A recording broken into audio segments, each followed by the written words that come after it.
Hello बच्चों। तो ये अभ्यास बैच सीरीज ABS 67 है। इसमें दो टाइप के सवाल हैं। पहला क्या है, सेक्शन 1 जिसमें one or more than one correct type है, और दूसरा सेक्शन 2 है जिसमें क्या है, सिंगल करेक्ट टाइप है।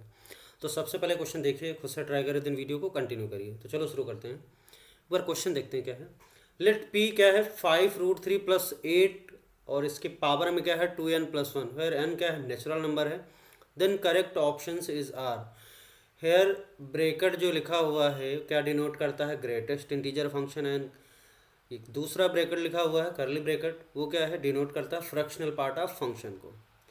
तो आपको बताना है कौन से ऑप्शन सही हैं। अब इसमें ऑप्शन जो लिखे हुए हैं, पहला ऑप्शन देखो क्या है, bracket P is even, bracket P is odd, P into fractional part of P की वैल्यू क्या है 11 की पावर 2n+1 है, और फोर्थ ऑप्शन क्या है, P into fractional part of P की वैल्यू क्या है 83 की पावर 2n+1। आपको बताना है कौन सा ऑप्शन सही है।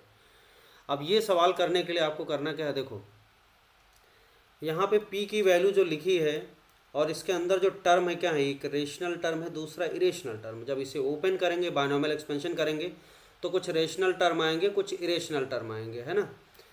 तो देखो,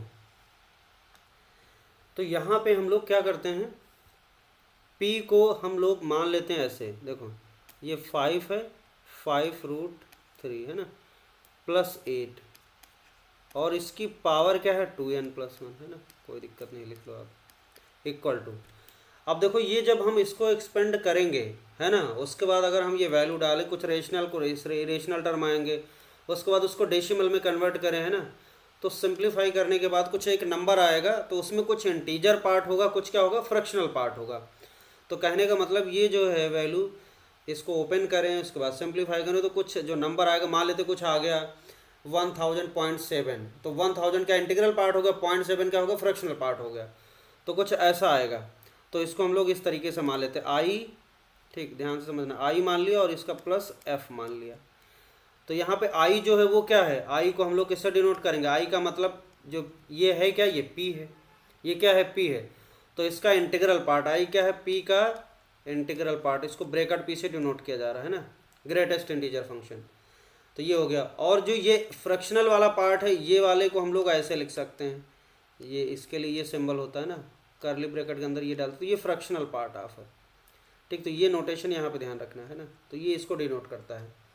तो जैसे मैंने ऐसे बोला था कि जैसे मान लेते इसको सिंप्लीफाई करने पे ये वैल्यू कुछ आ रही 1000.7 आ रहा, तो 1000 क्या होगा, ब्रैकेट पी की वैल्यू 1000 हो जाएगी, वही आई है, कैपिटल है ना, और 0.7 क्या हो जाएगा, एफ हो जाएगा, वो क्या फ्रैक्शनल पार्ट आप पी है। क्लियर है, तो इस तरीके का होगा। अब देखो ध्यान से, इसका एक्सपेंशन भी लिख लो आप। इस वाले का अगर एक्सपेंशन लिखना चाहें, बायनॉमियल एक्सपेंशन, तो हम लोग इसको ऐसे लिख सकते हैं 2n+1 c0, और यहाँ लिखेंगे 5√3 की पावर 5√3 की पावर क्या हो जाएगा 2n+1, है ना, और दूसरा टर्म क्या है 8 की पावर 0 लिखेंगे, लिखने की जरूरत नहीं, प्लस 2n+1, और ये हो जाएगा आपका c1, और फिर लिखेंगे 5√3 की पावर क्या लिखेंगे 2n+1 -1, तो 2n हो जाएगा, और इंटू क्या हो जाएगा 8 की पावर 1 आ जाएगा, ऐसे चलते जाएंगे, प्लस अगला टर्म क्या हो जाएगा, लिखते जाओ, ये लिखते जाएंगे, और लास्ट में क्या हो जाएगा प्लस 2n+1 c2n+1, और ये पहला टर्म 5√3 की पावर 0 और 8 की पावर 2n+1, 8 की पावर 2n+1 आ जाएगा। ओके, कुछ ऐसा आ गया।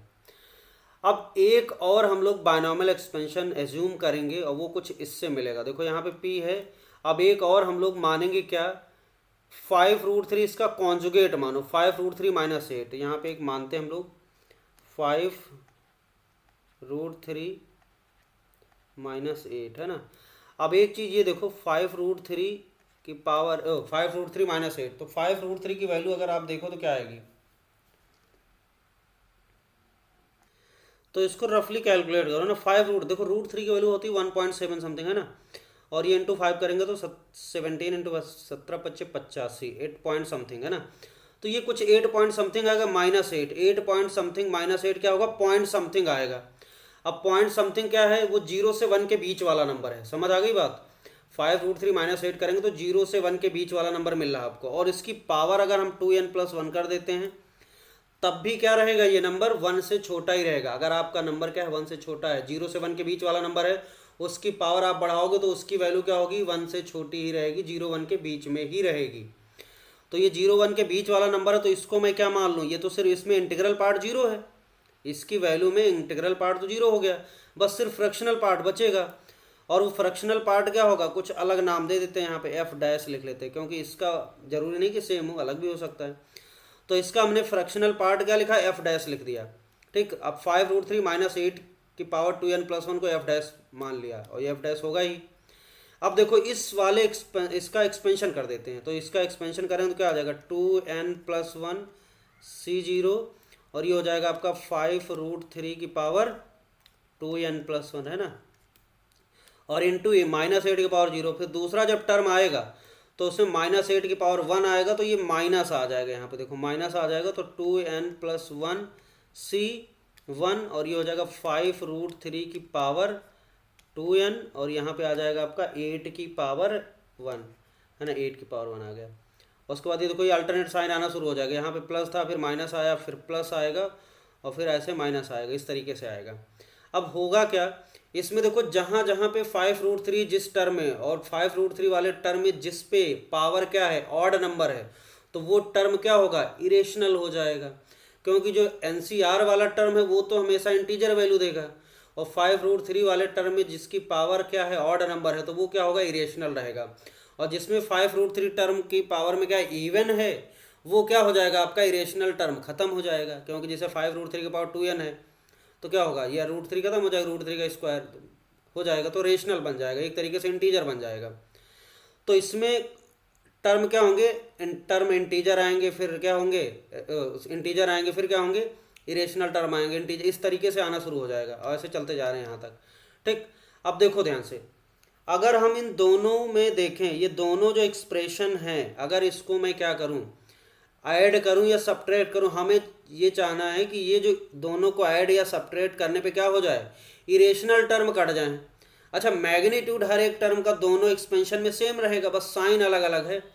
तो अगर मैं क्या करूं, इसका नाम रख देता हूं 1 और इसका नाम रख देता हूं 2। अगर इन दोनों का मैं क्या कर दूं, देखो हमें क्या करना है, इरेशनल टर्म काटने।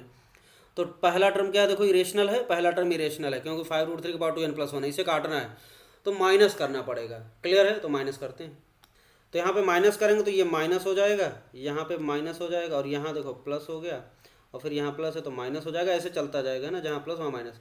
अब इससे फ़ायदा क्या होगा, देखो ये वाले टर्म क्या हो जाएंगे, उड़ जाएंगे, और देखो इरेशनल टर्म उड़ रहे हैं, फिर ये देखो जुड़ जाएंगे, ये क्या है, सेम, ये वाला चीज़ क्या है, ये सेम है, ये भी क्या है, देखो ये प्लस का हो गया, ये सेम सेम सेम शकल सेम। उसके बाद अगला वाला फिर से उड़ जाएगा, है ना, ये प्लस माइनस का इरेशनल आएगा, तो इस तरीके से आना शुरू हो जाएगा। तो राइट लेफ्ट साइड में आएगा I + F, है ना, -F', और राइट साइड में क्या आएगा, देखो ये क्या लिख सकते हैं हम लोग, 2 टाइम्स, ये लिख सकते हैं 2n+1 C1 5√3 की पावर 2n, और इंटू 8 की पावर 1। फिर अगला आएगा आपका क्या, 2n+1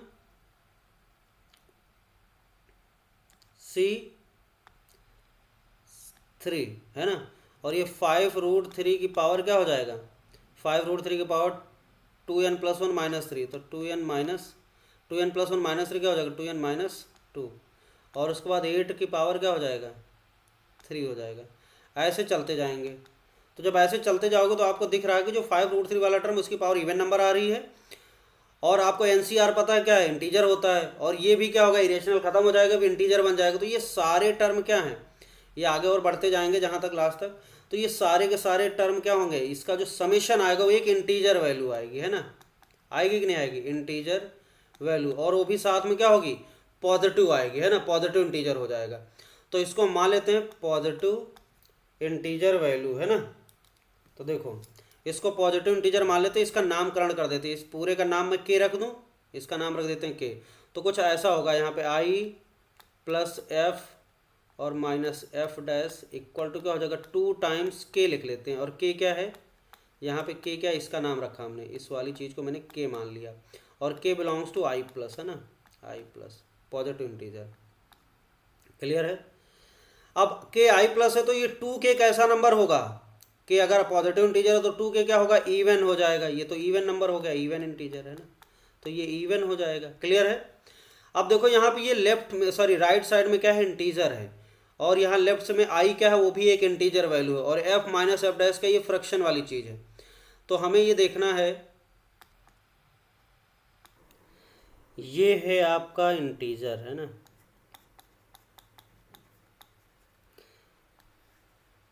ये फ्रैक्शन वाली चीज़ का डिफरेंस, और ये क्या इंटीजर। देखो अब एक चीज़ यहाँ पे आप डिसाइड करो,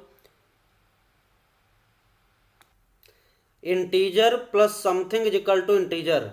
तो इंटीजर में अगर कोई चीज़ ये ऐड हो रही है एफ माइनस एफ डैश, और उसके बाद भी ये इंटीजर के बराबर है, तो इसका मतलब एफ माइनस एफ डैश क्या होना चाहिए, मस्ट बी इंटीजर। ये बात समझ आ रही कि नहीं आ रही, क्योंकि integer plus something equal to integer, तो ये F minus F dash integer होना पड़ेगा। अब एफ माइनस एफ डैश की वैल्यू क्या है, इसको देख लो आप यहाँ से। तो यहाँ पे जो एफ की वैल्यू क्या है, 0 से 1 के बीच वाला नंबर, तो यहाँ पे हम लोग लिख सकते हैं कि यहाँ पे एफ की वैल्यू क्या है, एफ की वैल्यू 0 से 1 के बीच है, और एफ डैश हमने ये माना था आपने 5√3 माइनस 8 की पावर है ना, तो ये भी क्या है, एक इंटीजर है, और ये क्या है, सॉरी ये भी एक फ्रैक्शन है, और ये क्या है, इसकी वैल्यू 0 से 1 के बीच वाली है। अब हमें क्या चाहिए, एफ माइनस एफ डैश की वैल्यू चाहिए। तो देखो ध्यान से, एफ की वैल्यू क्या है, एफ की वैल्यू है 0 से 1 के बीच। अच्छा एफ डैश वाली इनइक्वालिटी में क्या करो, माइनस से मल्टीप्लाई कर दो। तो जैसे माइनस एफ डैश की वैल्यू देखेंगे तो ये हो जाएगा -1 से 0 हो जाएगा। क्लियर है, इन दोनों को ऐड कर दो, दोनों को ऐड कर दो तो क्या मिल जाएगा आपको, देखो एफ माइनस एफ डैश की वैल्यू जो आएगी 0 से सॉरी -1 से क्या आ जाएगी, 0 प्लस -1 हो गया, राइट में 1 प्लस 0 1 हो गया। अब तो यहाँ पे एक बात पता चली कि एफ माइनस एफ डैश की वैल्यू -1 से 1 के बीच होनी चाहिए, और यहाँ से क्या पता चली, मस्ट भी इंटीजर। तो -1 से 1 के बीच में इंटीजर वैल्यू एक ही पड़ रही है, क्या पड़ रही है, 0। इसका मतलब क्या होगा, एफ माइनस, दोनों कंडीशन सेटिस्फाई होनी चाहिए कि एफ माइनस एफ डैश का होना चाहिए, इंटीजर भी होना चाहिए, और एफ माइनस एफ डैश के लिए -1 से 1 के बीच में होना चाहिए। तो एक ही वैल्यू पड़ रही 0, तो क्या इसका मतलब क्या हो गया कि F minus F dash equal to 0 हो गया, और एफ माइनस एफ डैश की वैल्यू अगर 0 आ गई तो एफ इक्वल टू क्या आ गया, एफ डैश आ गया। समझ आई बात। अब यहाँ से एफ और एफ डैश सेम आ गया, अच्छी बात है, और साथ में यहाँ एफ माइनस एफ डैश की वैल्यू 0 रखना पड़ेगा। तो यहाँ से हमें क्या कंक्लूजन निकला कि आई प्लस 0 इक्वल टू क्या होगा, 2k। तो यहाँ से आई क्या है, आई हमारा देखो क्या है, आई हमारा ब्रैकेट पी है, तो ये ब्रैकेट पी की वैल्यू क्या आ गई, 2k, और 2k क्या है, इवन है ना, इवन है। तो ऑप्शन में क्या लिखा हुआ है, देखो ब्रैकेट पी इज इवन, एकदम सत्य बात लिखी है ना, ब्रैकेट पी की वैल्यू क्या है, इवन है। अब दूसरा चीज क्या है, एक और बात पता चली हमें कि जो एफ डैश एफ के बराबर है, मतलब ये जो फ्रैक्शनल पार्ट एफ लिखा है यही क्या है, हमारा एफ डैश है। क्लियर है। अब देखो हमें ऑप्शन में p into fractional part of p पूछा गया, तो अगर मैं यहाँ पे मल्टीप्लाई करूँ p into fractional part of p का मतलब ये हो गया, इसका मतलब सिंपल से ये है, p का मतलब ये हो गया आपका, ये p मतलब यही हो गया, कहाँ गया, 5√3 प्लस 8, 5√3 और प्लस 8 की पावर कितना है, 2n प्लस 1। क्लियर है। और इनटू जो फ्रैक्शनल पार्ट ऑफ p है दैट इज एफ डैश है, वही f है, और एफ डैश की वैल्यू हमने क्या मानी, 5√3 माइनस 8 की पावर, तो 5√3 माइनस 8 की पावर 2n प्लस 1। अब यहाँ पे एक अच्छी बात क्या है, देखो इसको अलग कर लेते हैं। तो यहाँ पे देखो दोनों के बेस क्या हैं, कॉन्जुगेट हैं, पावर ऊपर सेम है, तो इसको आप लिखो a प्लस बी और a माइनस बी लिखा हुआ, तो क्या हो जाएगा, a square minus B square की पावर ये लिख सकते हैं हम लोग। तो इसको लिखेंगे 5√3 का स्क्वायर माइनस 8 का स्क्वायर, और पावर क्या लगा देंगे, 2n प्लस 1। ठीक है, बस अब इसको सिंप्लीफाई करो, हम 25 थे 75, 75 आ गया और -64 आ गया। ठीक, ये आ गया, और ये हो जाएगा 2n प्लस 1। अब इसकी वैल्यू देखो, 5 में 4 गया 1 बचा, 7 में 6 गया 1 बचा, तो क्या आ जाएगा, ये आ जाएगा आपका 11 की पावर 2n प्लस 1, 11 की पावर 2n प्लस 1। तो ये फाइनली आ गया। तो हमें क्या पता चला, p into fractional part of p की वैल्यू क्या आ जाएगी, 11 की पावर 2n प्लस 1 है ना। तो क्या पता चला 11, ये देखो तीसरा ऑप्शन में लिखा हुआ क्या है, p into fractional part of p की वैल्यू क्या लिखी है, 11 की पावर 2n प्लस 1, तो ये एकदम सही हो गया। क्लियर है। तो इसका कौन सा ऑप्शन सही होगा, पहला और तीसरा ऑप्शन करेक्ट हो गया। चलो आगे बढ़ते हैं, अगला सवाल देखते हैं। ओके, अगला क्वेश्चन देखो क्या है, सिंगल करेक्ट टाइप है। कॉफिशिएंट ऑफ x की power 28 in the expansion of this, है ना, ये एक्सपेंशन का, इसका एक्सपेंशन करना है, उसमें देखना है आपको 20 x की पावर 28 का कॉफिशिएंट। अब इसको ध्यान से देखो तो यहाँ पे ये वाला जो टर्म है ना इसमें 20 पावर है, बाकी ये छोटे छोटे टर्म है ना दो, तो इनको क्या करो मल्टीप्लाई करो। देखो इसको इसके साथ मल्टीप्लाई कर लो तो ये हो जाएगा 2, 1 से करेंगे तो 2 + x की पावर 25, और ये हो जाएगा आपका, फिर हो जाएगा x की पावर 13 से करेंगे तो 2x की पावर 13, और ये हो जाएगा आपका, और x की पावर कितना हो जाएगा, x पावर 13 × x पावर 28, 5 3 8 38 आ जाएगा ऐसा। ठीक, ये हो गया इन दोनों का मल्टीप्लिकेशन। उसके बाद हमारा क्या होगा, यहाँ से 1 + x³, ये वाला टर्म 1 + x³ और इसकी पावर कितना है 20। ये अब देखो ध्यान से, अब हमें 1 + x³ की पावर 20 का एक्सपेंशन लिखना है, और उसमें हमें क्या करना है, x की पावर 28 का कॉफिशिएंट चाहिए। तो जब ये वाले टर्म, इसमें जो 4 टर्म है ये वाले उसके एक्सपेंशन में मल्टीप्लाई होंगे तो हमें x पावर 28 क्रिएट होगा। तो बनेगा कैसे, तो उसके लिए क्या जुगाड़ है, देखो जब हम 2 को किससे, इस 1 + x³ की पावर 20 में एक्सपेंशन करेंगे, तो जब ये 2 मल्टीप्लाई होगा किससे, x की पावर 28 से, है ना, इसमें कोई टर्म होगा जिसकी पावर 28 आएगा, और 2 से मल्टीप्लाई होगा तब हमें क्या मिलेगा, x पावर 28 का कॉफिशिएंट मिलेगा। दूसरा चीज़ x की पावर 25 है, तो यहाँ ये x पावर 25 1 + x³ के पावर 20 के एक्सपेंशन में जब x³ वाला टर्म मिलेगा, है ना, जिसमें x³ आएगा, वो जब ये मल्टीप्लाई होगा तो x पावर 25 क्रिएट होगा।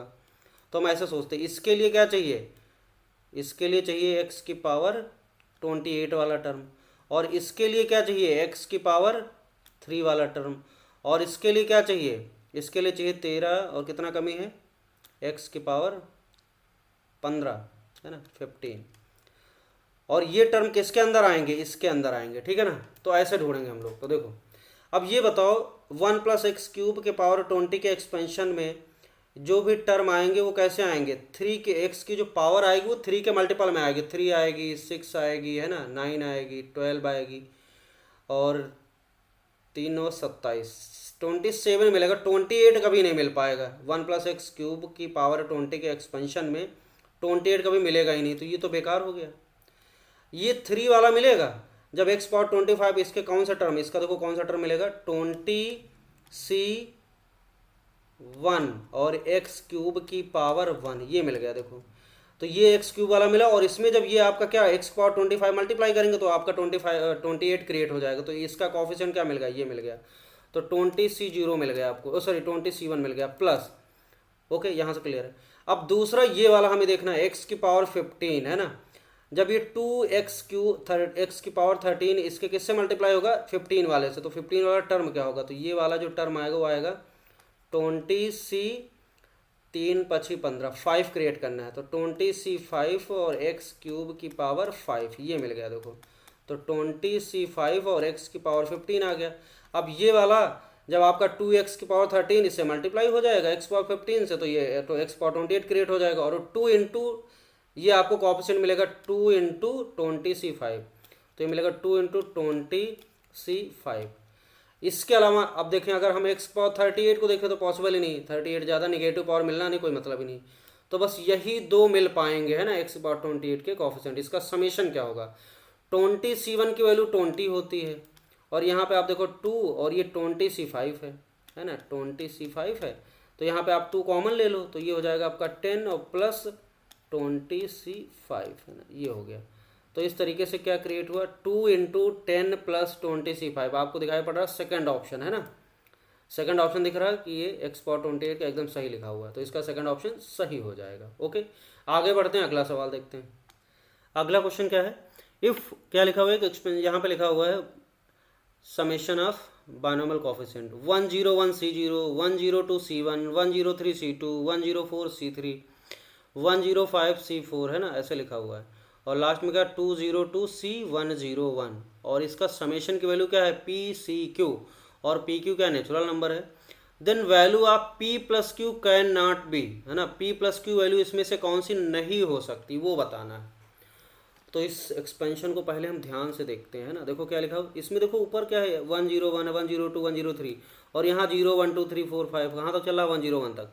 अगर मैं ये प्रॉपर्टी इसमें लगा दूँ कौन सी, NCR की वैल्यू क्या होती है, NCR होता है NC n - R, ये वाली प्रॉपर्टी लगा दूँ तो ये जो आपका समेशन लिखा हुआ है थोड़ा सा डिफरेंट हो जाएगा और कुछ उसमें अच्छा दिखेगा। देखो इसको लिख सकते हैं 101 सी 101 माइनस जीरो, तो ये 101 हो जाएगा, है ना, ये लिखा आपने। देखो प्लस क्या हो जाएगा यहाँ पे 102 और सी क्या करेंगे n minus r, 102 minus one तो क्या आ जाएगा 101 आ गया। ऐसे ही तीसरा करेंगे तो 103 और सी क्या हो जाएगा -2 करेंगे तो 101 आ जाएगा। ऐसे देखो प्लस 104 और सी जैसे माइनस करेंगे 3 तो क्या आ जाएगा 101 आ जाएगा। अब एक अच्छी बात क्या दिख रही यहाँ पे 202 और ये जैसे ही माइनस करेंगे तो क्या बचेगा यहाँ पे 101, है ना, ये आ गया। ठीक, अब देखो यहाँ पे एनसी ये वाला टर्म सबका सेम हो गया 101 101 101 101 ये सबका सेम हो गया, क्लियर है। और यहाँ पे जो है 101 सी 101 102 सी 101, तो अगर हम एक बायनॉमियल एक्सपेंशन कंसीडर करें कैसा हर एक टर्म के लिए, जैसे हम देखें कि 101 सी 101 ये क्या है ना, तो अगर मैं एक एक्सपेंशन यहाँ पे कंसीडर करता हूँ 1 प्लस एक्स की पावर, ध्यान से समझना 1 प्लस एक्स की पावर मैं लिख लेता हूँ यहाँ पे 101, है ना। अब इसमें जो 101 सी 101 क्या है, ये है एक्स की पावर 101 का कॉफिशिएंट, तो कॉफिशिएंट ऑफ एक्स की पावर 101 इसमें क्या हो जाएगा इन 1 प्लस एक्स की पावर 101 क्या हो जाएगा 101 सी 101, होगा कि नहीं होगा, तो ये पता चलेगा। अब जैसे दूसरा टर्म लिखा है 102 सी 101, तो इसका क्या मतलब है, तो इसके लिए हम बायनॉमियल एक्सपेंशन कौन सा कंसीडर करें 1 प्लस एक्स की पावर 102, और इसमें क्या है ये 102 सी 101 क्या है कॉफिशिएंट ऑफ एक्स की पावर 101 इन 1 प्लस एक्स की पावर 102 क्या हो जाएगा, ये हो जाएगा आपका 102 सी 101 एक्स की पावर 101, है ना। तो देखो ये आ जाएगा 102, तो हम ये बोल सकते हैं, इसको ऐसे लिख सकते हैं कॉफिशिएंट, और सब में क्या है एक 101 का ही एक्स की पावर 101 का ही कॉफिशिएंट लिखना है, बस एक्सपेंशन सबके अलग अलग कंसीडर करने पड़ेंगे। तो हम इसको ऐसे लिख सकते हैं, ये जो लिखे हुए बायनॉमियल कॉफिशिएंट का समेशन वो कुछ ऐसा लिख सकते हैं कॉफिशिएंट ऑफ एक्स की पावर 101 इन, पहला वाला क्या है 101 सी 101 किसके एक्सपेंशन में है 1 प्लस एक्स की पावर 101 में है, और दूसरा वाला कॉफिशिएंट क्या है एक्स पावर 101 का है लेकिन किसके एक्सपेंशन है 1 plus x power 102 1 plus x power 102 plus, ऐसे तीसरा वाला किसका है 1 प्लस एक्स की पावर 103, है ना, ये है। और ऐसे चलते जा रहे हैं, लास्ट में क्या है 1 प्लस एक्स की पावर क्या हो जाएगा 103 104 हो जाएगा, और ये लास्ट में 202, ठीक है। तो ये ऐसे चलते जाएंगे, यहाँ तक हो जाएगा। हमें क्या करना है, ये जो बायनॉमियल कॉफिशिएंट लिखे हैं वो क्या है एक्स पावर 101 का कॉफिशिएंट है किसमें 1 प्लस एक्स पावर 101 में पहला वाला टर्म, और ये दूसरे वाला जो टर्म है ये 1 प्लस एक्स पावर 102 में है, और ऐसे ऐसे करके करते जा रहे हैं।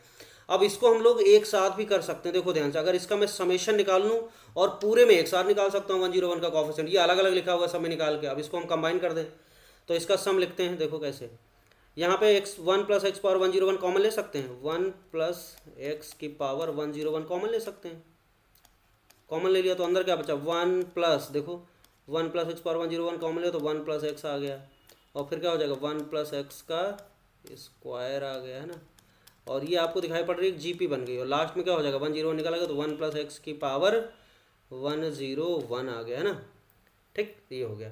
अब ये जो अंदर है ये वाली चीज़, ये क्या एक जीपी है जिसका फर्स्ट टर्म 1 है, कॉमन रेशियो क्या है 1 प्लस एक्स है, इसका सम हम लोग लिख सकते हैं। तो यहाँ पे इसका सम लिखेंगे 1 प्लस एक्स की पावर 101 इंटू, इसका समेशन लिखो तो 1 प्लस कॉमन रेशियो क्या होगा, पहला टर्म 1 है तो 1 इंटू लिखने की जरूरत नहीं है, 1 प्लस एक्स की पावर क्या होगा, टर्म कितने देखो यहाँ 0 से शुरू हो रहा है, ये पावर 1 है ये 2 है, 0 शुरू हो तो 101 तक जा रहा है, 102 टर्म है तो 102 आर के पावर n माइनस 1, है ना, ऐसे लिखेंगे, divide by 1 minus sorry r minus 1, तो common ratio 1 plus x minus 1 हो गया। तो ये क्या बना 1 प्लस एक्स की पावर 101, और ये अंदर आप देखो ध्यान से क्या बना 1 प्लस एक्स की पावर 102, है ना, 102 माइनस 1, और डिवाइड बाई क्या बचा, 1 से 1 कट गया, -1 से, -1 से +1, सिंपली नीचे x बचा। तो हम ये लिख सकते हैं कॉफिशिएंट ऑफ x की पावर 101 इन 1 + x की पावर 101, और इसको अंदर मल्टीप्लाई कर दें, इसको अंदर मल्टीप्लाई करेंगे तो हो जाएगा 1 + x पावर 101 102, कितना हो जाएगा 1 2 1 3 103 है ना, 103, ठीक है, 213 और 2 2 हो जाएगा 203 माइनस, और ये हो जाएगा 1 + x की पावर 101 और डिवाइड बाई क्या हो जाएगा x, ये लिख सकते हैं।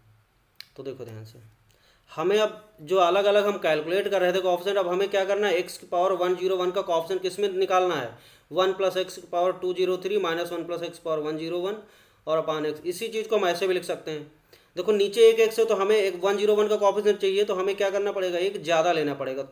तो इसको हम ऐसे लिख सकते हैं कोएफिशिएंट ऑफ x की पावर 102 कर लेते हैं। तो नीचे जो x है तो वो 102 का कोएफिशिएंट देखेंगे ऊपर वाले एक्सप्रेशन में, न्यूमरेटर में, और नीचे x होने की वजह से एक पावर घट जाएगी तो 101 का आ जाएगा। तो हम इसको ऐसे भी लिख सकते हैं coefficient of x power 102 in 1 + x की पावर 203 है ना, 203 माइनस कोएफिशिएंट ऑफ x की पावर क्या हो जाएगा 101 102 इन 1 + x की पावर 1 + x की पावर 101। इसमें तो मिलेगा नहीं, क्योंकि 1 + x पावर 101 में जो x की हाईएस्ट पावर आएगी 101 ही आएगी, x पावर 102 आएगा ही नहीं, तो उसका कोएफिशिएंट 0 हो जाएगा। तो ये तो बेकार है, कुछ नहीं मिलेगा। यहाँ से क्या मिलेगा 0, बस ये वाली काम की चीज़ है, यहाँ से मिलेगा। अब इसमें एक बड़ा सिंपल सा देखो बायनोमियल एक्सपेंशन है, 1 + x की पावर 102 का कोएफिशिएंट चाहिए किसमें, 1 + x पावर 203 में। तो सीधा सीधा लिखेंगे, यहाँ पे हम लोग कर लेते हैं इसको, है ना, यहाँ पे सीधे। तो ये आ जाएगा आपका x की पावर 102 का कोएफिशिएंट चाहिए, तो लिखेंगे सीधे 203c 102 है ना, 102 x की पावर 102 और x पावर 102 का आएगा, तो 203c 102 ये आया आपका। और एक प्रॉपर्टी हम लोग ये वाली लगाएंगे, तो देखो एक तो ये मिल गया आपका, सीधे आ गया सीधे सीधे। तो ये जो लिखा हुआ यही है, या फिर और इसको आप ऐसे भी लिख सकते हो, NCR -r लिख लो, तो 203 और c यहाँ पे क्या करेंगे 203 माइनस 102 करेंगे तो क्या आ जाएगा 101 भी आएगा। तो या तो ऐसा होगा या तो ऐसा होगा। तो PCQ की वैल्यू आप कंपेयर कर लो सीधे सीधे, है ना। तो P की वैल्यू तो दिख रही क्या है 203 है, तो अगर हम यहाँ से देखें तो P की वैल्यू क्या दिख रही है, P की वैल्यू दिख रही 203, और जो Q की वैल्यू पॉसिबल है, अगर ये वाला कंसीडर करें तो 102 पॉसिबल है ना, और अगर ये वाला कंसीडर करें तो 10 और 101 पॉसिबल। हमें चाहिए क्या P + Q, तो P + Q की वैल्यू क्या पॉसिबल नहीं, इसमें कहा कि the value of P can not B, क्या नहीं हो सकती। तो P + Q की वैल्यू, अगर हम P की वैल्यू 203 ले लें और 102 ले लें, देखो तो क्या आ जाएगा 203 और प्लस 102, तो ये आ जाएगा आपका 305 आ गया। या फिर क्या होगा P + Q की वैल्यू क्या हो सकता है, अगर हम दूसरा Q की वैल्यू 101 ले लेते हैं तो क्या हो जाएगा 304 आ जाएगा, 304 आ जाएगा। मतलब 305 हो सकता है, 304 हो सकता है, यही पॉसिबिलिटी है P + Q की, इसके अलावा कोई पॉसिबिलिटी नहीं है।